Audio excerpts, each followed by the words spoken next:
Hey there, I'm Amy from thecrazycraftlady.com. Welcome back to my 25 Crafts to Christmas countdown. I missed last week, which was week 22, and this is week 23, so we're going to combine them together, and I'm going to share 2 crafts in one video. Last week just didn't happen. I tried like a reverse canvas thing. I didn't love it, and then life. Children, life, the works just happened, so I'm making up for it now. The first thing we're gonna do is make a garland, and then we're gonna make a tree collar. Both of them are for our family Christmas tree, so my children have been very vocal with me about their dislike for my very muted, neutral, color coordinated, like living room, dining room Christmas trees. They're not colorful enough for them, so I bought a pencil, so like a very skinny pencil Christmas tree at Michael's, that we just put at the end of the hallway upstairs so it doesn't take up too much space, that we can put all the family Christmas ornaments on. So I'm going to make a garland for that. That's kind of inspired by holiday sweet treats. And then a little Christmas tree collar that is going to use like a cardboard box and like less than $2 worth of craft supplies. So super duper budget friendly and easy to make. Let's get making.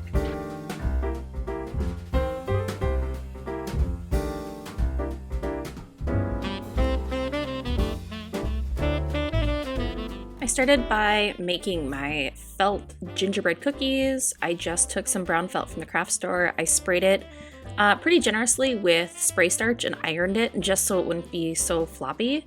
And then I like freehanded some house shapes, and then I went to like Google image search for like outline shapes of gingerbread cookies. So I got this little gingerbread man and a little star that I traced with a Sharpie marker. So I just traced a bunch of cookie shapes onto the felt, and then I cut it out. So just cut like right on the inside of that Sharpie line. Like in theory, the side that you trace will be face down or the back of the ornament, but when you're making garlands, things tend to flip around anyway. So do your best to cut inside the Sharpie line and get rid of all the black Sharpie marks if you can. And because I sprayed these with spray starch, you know, they are a little bit stiffer, and so they're not flopping around quite as much. You don't have to do that, but it took me like an extra 3 minutes, and I think it's worth it.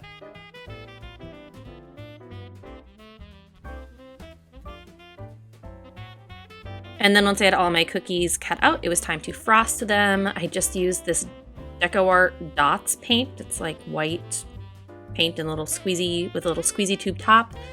So really easy to decorate, just like with frosting.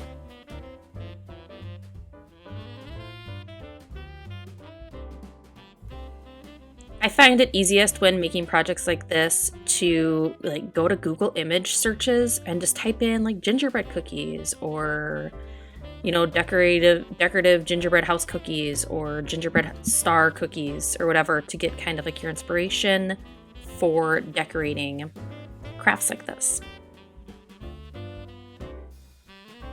And then I set everything aside to let that paint dry. I will say this paint isn't like, it doesn't dry like puff paint. It really soaks into the felt, so just be forewarned, but I like how it turned out.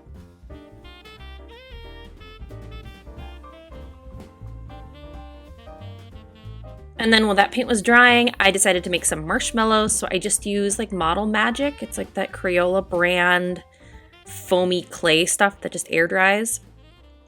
So I just rolled it out and then I sliced it. So I just cut it at like fairly semi-even intervals to make jumbo marshmallows.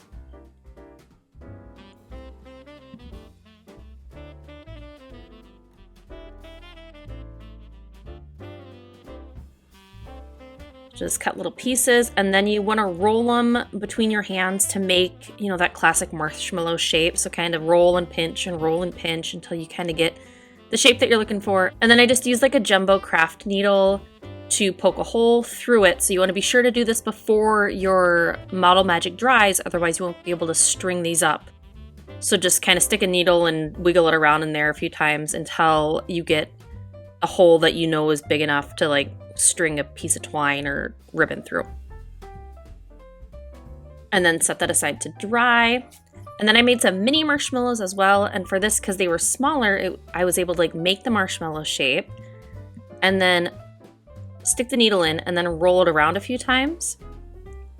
And that was like the best way for me to get like the perfect little marshmallow shape. And then here my gingerbread men have dried, so I just used some Eileen's Fabric Fusion, and I cut little strips of felt, and I put a dab on each end of the felt strip, and then glued that to the back of each of my little cookie ornaments.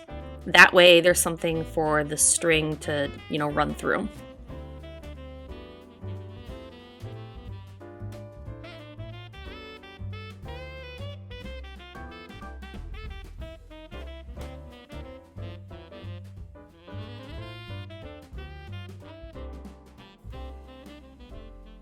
So for the smaller ornaments, I just did one little strip of felt, but for the houses that were bigger, I did 2 pieces, so just on either side of the little gingerbread house.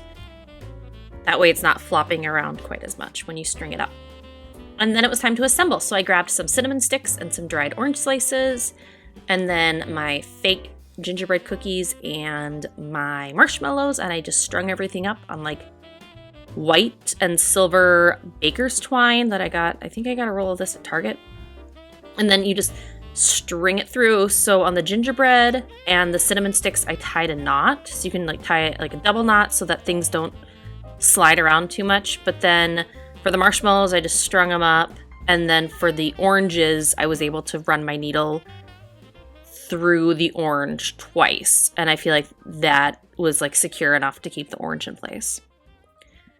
So just string everything up. With all of this, I had enough to make 2 garlands. I feel like if you tried to fit all of these things onto one garland, it would be really long and out of control and super tangly. So split everything into like 2 or 3 shorter garlands so it's easier to manage. But this is just a fun little garland craft to make to decorate like a kid's tree because it's super inspired by, you know, the flavors of the holiday season, and who doesn't like cookies and marshmallows. So there you have it. And then it was time to make a tree color, so I just grabbed like a jumbo box that came in the mail. I had ordered some wreath storage containers, so this box was the perfect size.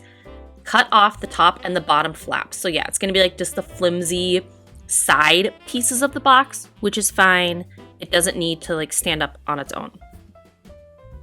So take that, and then I use some just white duct tape, you can use silver, whatever, and this is a totally optional step, but I used it just to reinforce some of the pieces that, like when I cut the flaps off, if things were a little uneven, I tried to like smooth it out with tape first. I don't know if it was completely necessary, but it made me feel better.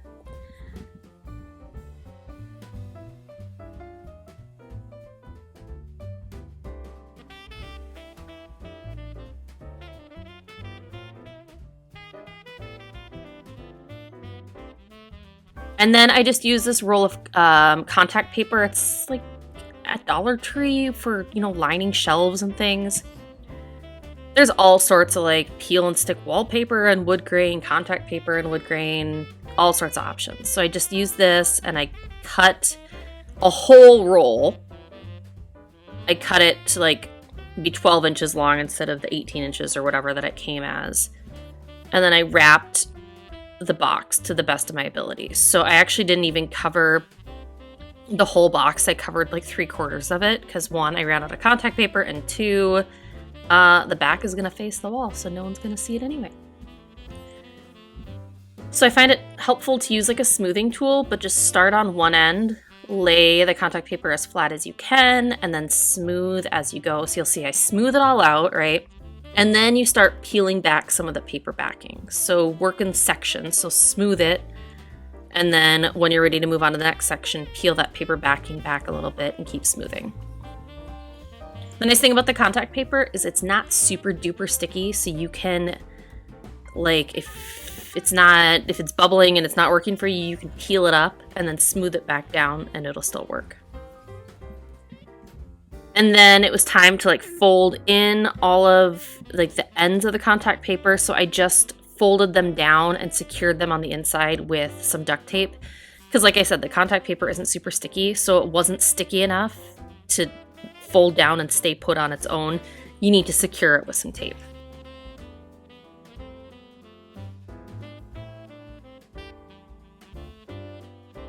And then I saw this funny little like saying on, I don't know, it was like scrolling Instagram Reels or something, and someone was making a t-shirt. So I just typed this up in Cricut Design Space and added a few Christmas trees.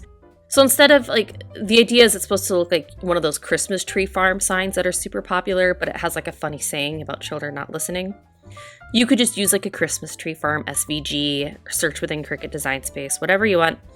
But I just cut it out on plain old white vinyl and then weeded it, used my transfer tape, and smoothed my design onto the front of my little tree collar.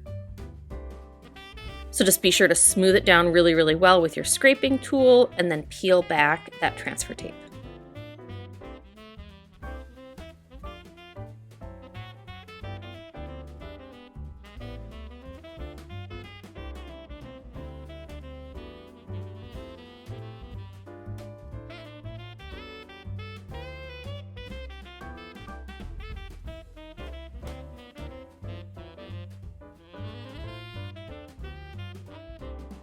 And then from there, I just cut along one of the seams in the cardboard box so that I could easily get my tree collar around the base of my Christmas tree and then just slide that right into place.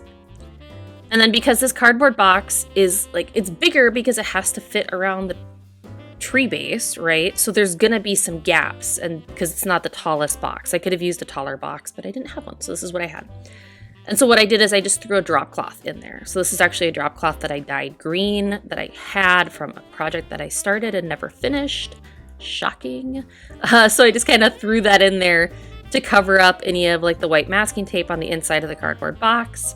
And for like $2, I have a Christmas tree skirt for the kids' tree. So there we have it. I'm pretty excited about our kids' tree this year.